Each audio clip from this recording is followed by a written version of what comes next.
Babe Zaharias. As one of the 13 women golfers who originally founded the LPGA in 1950, Babe Zaharias was making history long before the organization's inaugural season. In 1938, Zaharias became the first woman to ever compete on the PGA Tour when she played in the Los Angeles Open and continued to do so into the 40s. But Zaharias wasn't just an excellent golfer.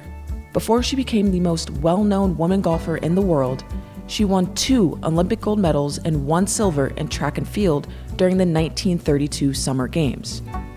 Zaharias didn't just win at the Olympics, she broke records, setting 4 world records in hurdles, javelin, and high jump. Till this day, Zaharias is the only track and field athlete to take home Olympic medals in a running, jumping, and throwing event. Barbara Buttrich. After starting out as a boxer on the European carnival circuit, Battlein' Barbara Buttrich quickly rose to become an undefeated world championship boxer in 2 weight classes during the 50s and 60s. Often considered one of the earliest pioneers of women's professional boxing, one of Buttrich's matches in Canada became the first women's bout to be broadcasted over radio. A fierce competitor in the ring, Buttrich even fought against men in exhibition matches and ended her career with only 1 loss. After retiring in 1960, Buttrich founded the Women's International Boxing Federation and currently serves as its president. In 2014, Buttrich was inducted into the Women's International Boxing Hall of Fame, and her accomplishments during a time when women were frowned upon for being athletic paved the way for girls and women to go against the grain and break down stereotypes one punch at a time. Claressa Shields. A powerhouse in the boxing ring, Claressa Shields became the first American boxer, male or female, to win gold medals at consecutive Olympic Games in 2012 and 2016. Currently, Shields is the unified world champion in 2 weight classes with an undefeated record. Out of the ring, Shields is a vocal advocate for supporting youth and underserved communities as an ambassador for Up to Us, which provides young kids with coaching and training. Growing up in Flint, Michigan, Shields overcame a tremendous amount of adversity to get to where she is today. And after looking up to female athletes like Serena Williams and Laila Ali, Shields has now become a role model in her own right and is inspiring little kids in her community every day. Conchita Cintron. The most well-respected matador in bullfighting history, Conchita Cintron fought against sexism and injustice her entire career. During the 40s, women were not allowed to compete as traditional bullfighters on foot, but Cintron adjusted to riding horseback and still dominated. Her most iconic moment came in her final bullfighting appearance, when after finishing her performance on horseback, she asked for permission to dismount from the bull for the kill. After being denied, Cintron took the spear from a fellow bullfighter in the ring, and instead of piercing the bull with the spear, she dropped it to the sand, and as the bull rushed toward her, she touched its shoulders to symbolize the kill. The crowd erupted in applause, but after the performance, Cintron was arrested for breaking bullfighting rules. An overwhelming show of support for Cintron forced the police to release her. To this day, Cintron's final performance is still considered one of the most dramatic and captivating moments in bullfighting history. Georgia Broadwich. One of the earliest pioneers in skydiving, Georgia Broadwich began her career jumping out of hot air balloons in the early 1900s before moving on to airplanes, in which she became the first woman to parachute out of an aircraft.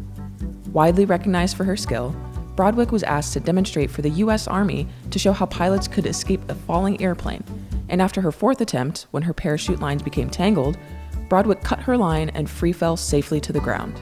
This is how the ripcord was invented. Broadwich not only proved how pilots could safely escape from a plane without harm, but also, on the spot, created the mechanism that makes parachuting out of a plane possible today. Gertrude Ederle. Often called the Queen of the Waves, Gertrude Ederle dominated swimming in every form. From Olympic champion to former world record holder, Ederle's crowning achievement came in 1926 when she became the first woman ever to swim across the English Channel.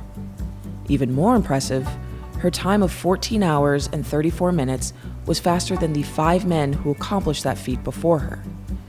Fighting off naysayers and even her own coach, who told her women might not be capable of swimming the English Channel, Ederle was greeted with New York City's first ever ticker tape parade upon her return.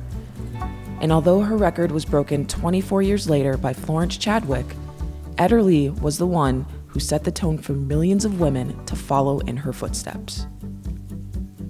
Ibtihaj Muhammad. At the 2016 Summer Olympics, Ibtihaj Muhammad became both the first Muslim American woman to wear hijab at the Olympics and the first female Muslim American to win a medal when she took home bronze as part of the U.S. fencing team. But her accomplishments go far beyond just sports. Muhammad has used her platform to discuss the importance of sports and education as an ambassador for the Empowering Women and Girls Through Sports initiative, and has written 2 books about her own experiences growing up Muslim and American and her Olympic journey. While Muhammad made history at the Olympics, her work outside of sports, advocating for tolerance and kindness, and actively working to inspire positive change in the world, will leave a lasting impact on future generations.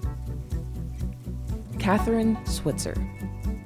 On April 19, 1967, Kathrine Switzer became the first woman to run in the Boston Marathon as a numbered racer, and while officials along the race tried to pull her number off, she never stopped. After the race, Switzer said, "If I quit, it would set women's sports back, way back, instead of forward. My fear and humiliation turned to anger." Switzer proved to everyone, even her coach, who said running that far isn't possible for a fragile woman, wrong. And after women were officially allowed to compete in the New York City Marathon in 1972, Switzer was the first woman to cross the finish line 2 years later. Before Switzer, women were either allowed to run 10 minutes early or behind men in marathons, with no one keeping track of their times. But because of Switzer's bravery and determination, a bit of equality was brought to the running world. Mabel Fairbanks. During the late 20s, Mabel Fairbanks began figure skating using rented skates that she had to stuff with socks because they were 2 sizes too big. Almost 2 decades later, she was on tour with the Ice Capades as one of the earliest African-American women to become a figure skater. Fairbanks was often denied access to local rinks and was barred from competing in qualifiers for the Olympics, but this did not deter her from pursuing a career in ice skating. While she didn't break records or win medals, Fairbanks left her mark on the skating world when she became a coach and trained Olympic gold medalists Kristi Yamaguchi, Scott Hamilton, as well as Atoy Wilson, the first black skater to win a U.S. championship. Fairbanks was inducted into the U.S. Figure Skating Hall of Fame in 1977 and the International Women's Sports Hall of Fame in 2001. Manon Rhéaume. There are many firsts in women's sports, and one of the biggest happened in 1992 when Manon Rhéaume became the first woman to play in one of the 4 major sports leagues in the United States. Rhéaume was signed as a free agent to the Tampa Bay Lightning in the NHL and played in 1 exhibition game as a goaltender. The next 5 years of her career, she played in the minors while also winning 2 gold medals at the World Championships and silver at the '98 Olympics. Although no woman since has played in an NHL game, she opened the door for other women to play in men's leagues on a professional level. Patsy Mink. Aside from being the first Asian American woman elected to Congress, Patsy Mink altered collegiate sports forever when she led the charge and co-authored the Title IX Amendment, ensuring equal opportunity for women in federally funded education programs, including sports. While Title IX's impact on sports is well known, its reach goes far beyond that, protecting LGBT students in instances of sexual harassment and assault.